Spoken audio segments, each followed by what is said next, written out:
মৃত্যু এমন একটি জিনিস যেটি সবার জীবনেই আসবে। মানুষের জন্মই হয়েছে তার কাছে যাওয়ার জন্য। আপনি তার কাছে যান বা না যান, সে ঠিকই আপনাকে খুঁজে নেবে। মৃত্যু ধোঁকা পছন্দ করে না। কোনো কারণে যদি আপনি মৃত্যুর হাত থেকে বেঁচেও যান, তবে সেখানে যদি আপনার আয়ু শেষ লেখা থাকে তাহলে অবশ্যই আপনার মৃত্যু হবেই। ভিডিওর টাইটেল এবং থাম্বনেইল দেখে অবশ্যই বুঝে গেছেন আমি কোন মুভিটির কথা বলছি ফেমাস মুভি ফ্র্যাঞ্চাইজি ফাইনাল ডেস্টিনেশনের কথা। ফাইনাল ডেস্টিনেশন একটি ফেমাস মুভি ফ্র্যাঞ্চাইজি যেখানে অনেকগুলো মুভি আছে। আমি প্রথমে ফাইনাল ডেস্টিনেশন 5 মুভিটি দেখেছি, কোনো সমস্যা নেই। প্রথম থেকে শেষ পর্যন্ত তারা জয়টা ফ্র্যাঞ্চাইজি মুভি বের করেছে, কোনোটারই একটার সাথে আরেকটার কোনো কানেকশন নেই। অর্থাৎ আপনারা যে কোনোটা প্রথমে দেখলেই বুঝতে পারবেন। তো চলুন শুরু করা যাক ফাইনাল ডেস্টিনেশন 5 মুভিটির একটি spoiler free review. Final destination 5 মুভিটিতে দেখানো হয় একটি কোম্পানির বিজনেস ট্রিপে যাচ্ছে কোম্পানির সকল কর্মচারী, যেভাবে সচরাচর হয়।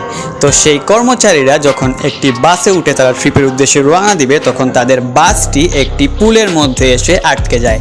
তখন সেই পুলটি ভাঙতে শুরু করে এবং ভাঙতে ভাঙতে পুলের এক সাইড ভেঙে যায় এবং সেখানে 8 জন কর্মচারী সেখানে মৃত্যুবরণ করে এবং সেখান থেকে হয়তো 2-1 কর্মচারী বেঁচে যায়। কিন্তু পরবর্তীতে দেখানো হয় যে এই যে সম্পূর্ণ সিনটা, মানে এই যে 8 জন মারা যাওয়ার সিনটা এখানে দেখানো হয়েছে, সেটা আসলে আসল ছিল না, সেটা একজনের কল্পনা ছিল, মানে সে কোম্পানির একজন কর্মচারীর কল্পনা ছিল। পরক্ষণেই যখন কর্মচারীটি কল্পনা থেকে আবার বাস্তব জীবনে ফিরে আসে, তখন সে দেখে কল্পনায় ঘটে যাওয়া সব কিছুই ধীরে ধীরে বাস্তবে রূপান্তরিত হচ্ছে।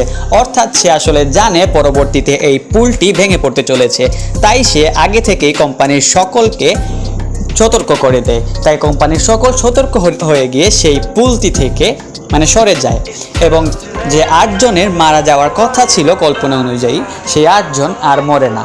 পরবর্তীতে একটি সাসপেন্সিভ ক্যারেক্টার দেখা যায় যে এসে সেই কর্মচারীটিকে বলে যে তুমি মৃত্যুকে ধোঁকা দিয়েছ, আর মনে রেখো মৃত্যু কিন্তু ধোঁকা পছন্দ করে না। এই কথাটার মিনিং এমন ছিল যে যেই 8 জনের মরার কথা ছিল, সেই 8 জনের আয়ু কিন্তু আসলে ওই দিনই শেষ হয়ে যাওয়ার কথা, কিন্তু তারা মৃত্যুকে ধোঁকা দিয়ে আবার বেঁচে ফিরেছে। অর্থাৎ মৃত্যু সেখানে ধোঁকা খেয়ে গিয়েছে। অর্থাৎ মৃত্যু তাদের 8 জনকে আবার খুঁজে বের করে মারবে। অর্থাৎ মৃত্যু তোমার কাছে ঠিকই আসবে। এই ফিলোসফি অনুযায়ী, ওই সাসপেন্সিভ ক্যারেক্টারের ফিলোসফি অনুযায়ী যে 8 জন ওই পুল থেকে বেঁচে ফিরেছে, সেই 8 জনের মৃত্যু হবেই হবে।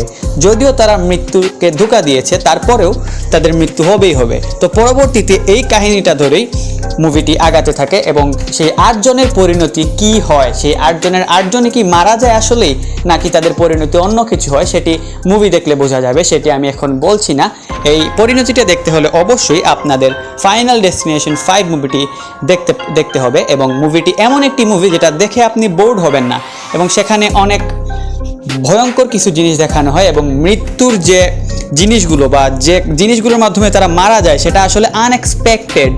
আপনি সেটা যদি দেখেন তাহলে অবশ্যই আপনার ভয় কাজ করবে। আপনি মনে করবেন যে হ্যাঁ ঠিকই, যদি মৃত্যু সত্যিই আসে তাহলে আপনি যদি ঘরের বিছানায় শুয়েও থাকেন, তারপরেও মৃত্যু আপনাকে খুঁজে বের করবেই, মৃত্যু আপনার কাছে আসবেই। এটি একটি খুবই সুন্দর ফিলোসফির একটি মুভি। আবার অন্যদিকে এটার মধ্যে আপনি থ্রিলার ভাইবও পাবেন এবং পরবর্তীতে কী হতে চলেছে সেটা নিয়ে আপনি অবশ্যই সাসপেন্স ক্রিয়েট করবে এই মুভিটি। প্রতি সেকেন্ডে মুভিটি আপনাকে একটি রোমাঞ্চকর অনুভূতি দিবে এবং মুভিটি দেখে আপনার সময় নষ্ট হবে না, এইটুকু আমি বলতে পারি। এবং মুভিটি খুবই সুন্দর একটি কাহিনী নিয়ে গঠিত। ফাইনাল ডেস্টিনেশন 5 আমার দেখা ফাইনাল ডেস্টিনেশন ফ্র্যাঞ্চাইজির প্রথম মুভি। আমি ধীরে ধীরে বাকি সবগুলো মুভি শেষ করব। তবে হ্যাঁ, আপনারা যদি শুরু করেন তাহলে ফাইনাল ডেস্টিনেশন 1 থেকে শুরু করবেন এবং পরবর্তীতে স্টেপ বাই স্টেপ সবগুলো দেখবেন।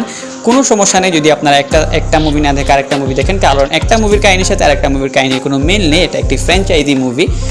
তো হ্যাঁ, আপনারা দেখতে পারেন এবং মুভিটি দেখে অবশ্যই জানাবেন যে মুভিটি আপনার কেমন লাগলো। এবং কেউ যদি এই মুভিটি আগে দেখে থাকেন তাহলে অবশ্যই এই মুভিটি সম্পর্কে যদি এই ভিডিওতে কোনো কিছু আমি মিস করে যাই তাহলে সেটি জানাবেন আমাকে কমেন্ট বক্সে। এবং ভিডিওটি ভালো লেগে থাকলে অবশ্যই লাইক করবেন, আপনার বন্ধুবান্ধবের সাথে শেয়ার করবেন এবং পরবর্তী ভিডিও কোন মুভি নিয়ে হবে তা অবশ্যই আমাকে কমেন্ট বক্সে জানাবেন। চ্যানেলটিকে সাবস্ক্রাইব করবেন এবং আমাদের অফিসিয়াল ফেসবুক পেজকে ফলো করবেন। ধন্যবাদ।